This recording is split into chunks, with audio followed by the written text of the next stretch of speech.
Hey folks, this is ioEther and we're back with some more World of Tanks. As you can see, this is World of Tanks winner in his IS-7. This is a tier 10 game on Manovka and yeah, Kampanovka. Yeah, okay, good. Which you should never mix up with Maravanka. I totally didn't do that just now, right? Anyway, so I love the camo and all the decals on his IS-7, and so yeah, this is the one of the tier 10 Russian heavy tanks, and this one has been around forever. It's a classic, and winner is going to show us that it's still you know, it can still hold its own. It's not dead yet. No matter how many newer, you know, spunkier brand new tanks can come out, you'll always have the beautiful classic IS-7. Okay, so before we get too far into this game, I did want to apologize for the earlier part of the week where there was no videos coming out. My computer died, and then other stuff happened, work, drama, but anyway, so it was all like giant crashing all at the same time, and it just meant a couple days there weren't any videos, and I'm sorry. I'll try to make sure I record it far enough ahead of time from now on that doesn't happen anymore, but oh well, it's done, over with now, right? Why do you have binocs on a heavy tank? You shouldn't be getting into a position ever where you need binocs on a heavy tank. I mean, I get that they're free, you know, so like you can throw them on to whatever tank, and you know, it's you can take them back off again, all that stuff, right, for free. But you should have, you know, there's a staple. there's the staples that you should have. Holy smokes, as that thing just dies. So, you know, gun rammer, obviously. And then you can either go for first stab or gunling drive, depending on whether you're going to be stationary a lot or moving a lot. And of course, what's it called? The vents. Or I guess you could go for toolkit if you think you're going to get smacked a bunch. But that's pretty much standard. Nowhere in there is binocs. This is not a tank destroyer. This is not a scout tank. You shouldn't need binocs. You can put a what's it called? Code optics on if you want, but even that's like kind of superfluous on a heavy tank. So what's with the binocs? Oh yeah, forgetting those as he goes ahead. He's trying to snipe these cupolas, but of course there's so many.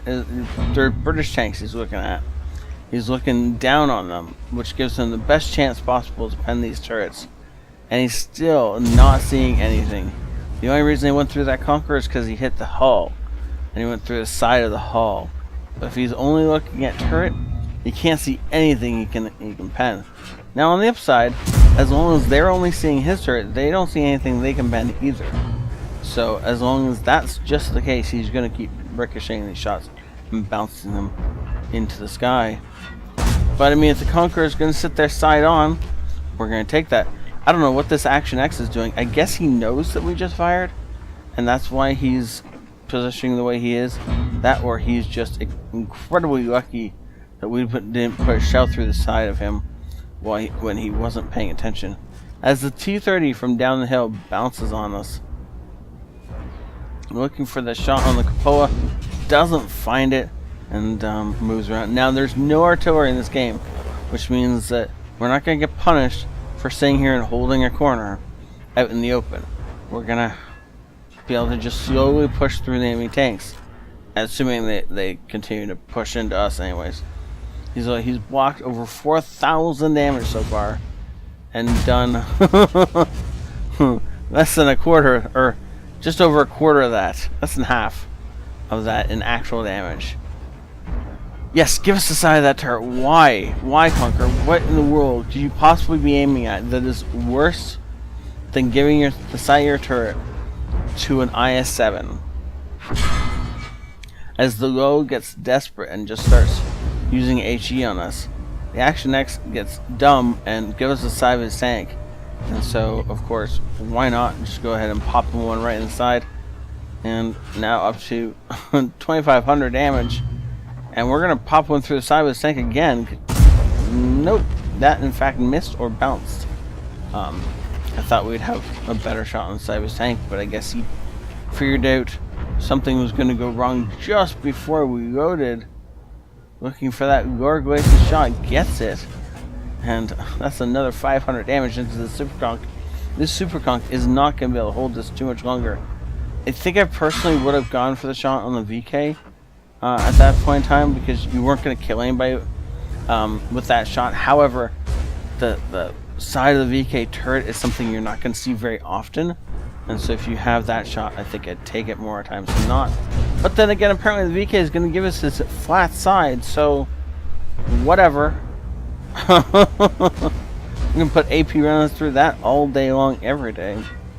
As the low gives us the side of his tank, and then he just dodges him. Ooh, VK is down, spinning around, and gonna go ahead. Low, that was your best chance to kill us. Best chance to do any damage at all, and it was a bounce. So it looks like the Low and the Conqueror both did actual did actual damage to us. No one else did any. 6,500 damage blocked. Wow. I don't think anyone's ever gotten into 6k damage club by damage blocked before, but you were definitely in there. Well, side of an E4. Why is E4 way out there and just staring nowhere? As we managed to miss and bounce off of the Rheinmetall. You missed the side of an E4 and bounced off of Rheinmetall. As the T-30 once again bounces a shot off us, I don't know where he's hitting. In order to continue bouncing at this close a range, he should be able to put one into our weak points, but apparently he doesn't know where they are and isn't bothering to take the time to find out. As the ioEther is pushing across the open here. Okay, I mean, sure. That shot must have gone in. I can't imagine that not connecting, but we'll see at the end of the game how much damage that did, and how, whether or not it in fact connected with flesh if we bounced off some armor. Rheinmetall here running for his life, the T-30 falling back, also just trying to stay alive. They're both going to make it back into cover as we start to go with some HE as our next round. We're going to kill this T-30. T-30 goes down. Rheinmetall misses. Yeah, missed a Rheinmetall from point blank. I mean, we rammed him for a third of his health, and I'm not going to reload and put one through his gun mantle as he bounces off us point blank, and so does the ioEther. Okay then, that's all of our AP ammo used. Loading the last of our APCR and going through the side of an E4. Well done. The ioEther is still out there, so be a little careful about that. But he really wants to take out this E4, or at least start to deal with him as he can. The ioEther is actually down to just a sliver of health, aiming way ahead. He pops one into him and takes him out of the game. Now he only has to really worry about this E4. The rev is pretty much whenever they want to take him out, they'll take him out. As he drops down below the ridgeline again. And there goes the rev. So it is in fact just down this E4 who is looking in our direction. And never mind. Never mind, there is not an E4 there. It just looked like there was an E4 there. Wow, that game was awesome. Just fast paced and always something to do. And good lord. Almost 7,000 damage.